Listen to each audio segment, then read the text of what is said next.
अस्सलाम वालेकुम। Welcome to conflict card. दोस्तों, बात आज हम करने जा रहे हैं पाकिस्तानी आर्मी चीफ के कुछ स्टेटमेंट्स के हवाले से, जिसमें उन्होंने इनडायरेक्टली इंडिया को जवाब दिया है, जो कि रिसेंटली इंडिया की तरफ से पूरी कंपेन की जा रही थी कि पाकिस्तान ने कश्मीर के रियासी के एरिया में अटैक करवाया है, जिसमें इंडियन नेशनल्स मरे हैं। उसके अलावा उसी एरिया में हीरा नगर का एरिया है और उसके अलावा और भी कुछ कश्मीर के एरियाज हैं, जहां पर कश्मीरी फाइटर्स की तरफ से इंडियन ट्रूप्स पर अटैक किए गए थे और इंडियन ट्रूप्स को काफी नुकसान भी पहुंचा था। और ये तमाम वाकयात हुए 9 जून से लेकर 13-14 जून के दरमियान। और अभी भी कश्मीर के कुछ एरियाज में इस तरह की स्कर्मिशेस वगैरह देखी जा रही हैं, इस तरह की एम्बुशेस। रिसेंटली बांडीपुरा के एरिया में भी एम्बुश देखी गई।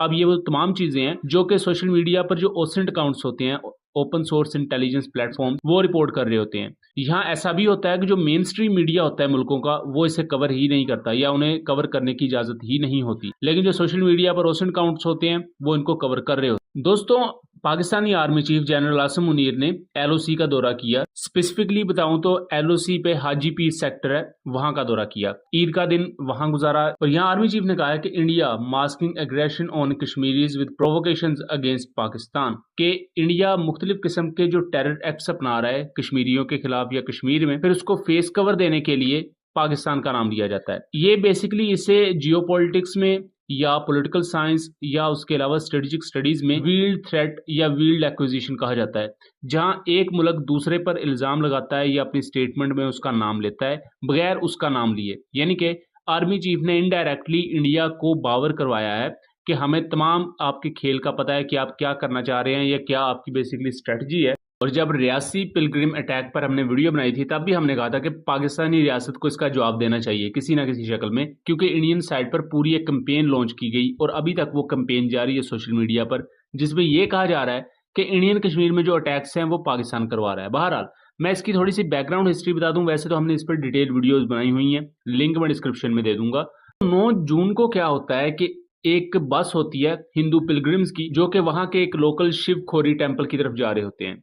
उस पर इंडियन पुलिस ये कहती है कि कुछ मिलिटेंट ऑर्गेनाइजेशन की तरफ से लोग आते हैं, वो फायरिंग करते हैं, जिसकी वजह से 9 से लेकर 10 के दरमियान हिंदू पिलग्रिम्स अपनी जान गंवा देते हैं, 40 के करीब जख्मी होते हैं।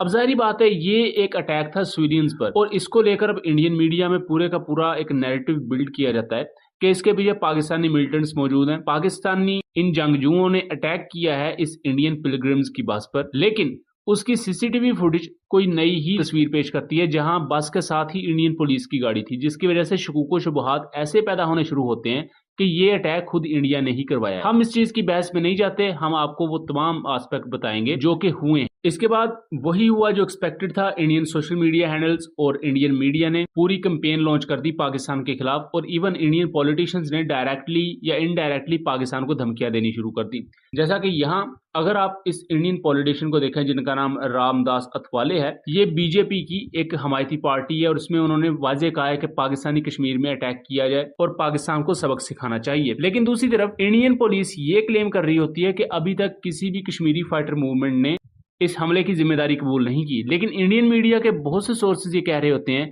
कि जो द रेजिस्टेंस फ्रंट है, द टीआरएफ, उसने ये अटैक किया है। लेकिन टीआरएफ का भी बाद में स्टेटमेंट आता है कि हमने ये अटैक नहीं किया, हमारा प्रिंसिपल नहीं है कि हम आर्म सिविलियंस पर अटैक करें या उसके अलावा ऐसा अटैक करें कि जिसके बाद हमें खामोशी इख्तियार करनी पड़े। टीआरएफ कहती है कि हम अगर जो भी अटैक करेंगे या जो भी कार्रवाई करेंगे कश्मीर में, उसको हम ऑफिशियली खुद कंफर्म करेंगे। सो टीआरएफ अपने आप को इस मामले से साइडलाइन कर लेती है। इंडिया पर फिर भी तमाम सबूत ना होने के बावजूद भी पाकिस्तान पर अपने एलिगेशंस जारी रखता है। अब इस ईद के मौका पर जब आर्मी चीफ ने एलओसी का दौरा किया, तो उस दौरान आर्मी चीफ का ये जो बयान है, ये पाकिस्तान की तरफ से एक इनडायरेक्ट रिस्पॉन्स समझ सकते हैं हम रियासी इंसिडेंट पर, और उसके अलावा कश्मीर के मुख्तलिफ एरियाज में जो इंडियन ट्रूप्स को नुकसान पहुंचा। यहाँ बुनियादी तौर पर पाकिस्तान का स्टांस ये है कि कश्मीरी फाइटर मूवमेंट्स को किसी दूसरे मुल्क के सर पर थोपना, ये उस मुल्क की सोवरेनिटी को खराब करने के बराबर है।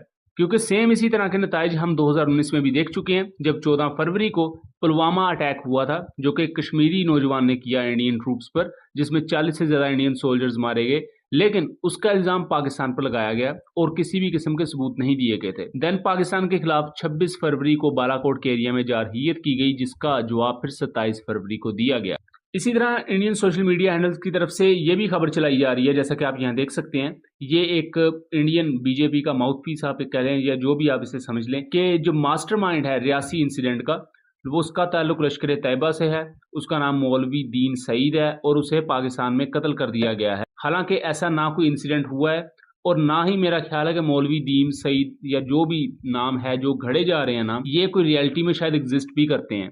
लेकिन चूंकि आपने एक कैंपेन चलानी है और वेल एस्टेब्लिश्ड कैंपेन चलानी है, तो उसके लिए आपको इस तरह की कहानियां गढ़नी पड़ेंगी। लेकिन दुख की बात यह है कि पाकिस्तानी मीडिया इस पर मुकम्मल खामोश रहा।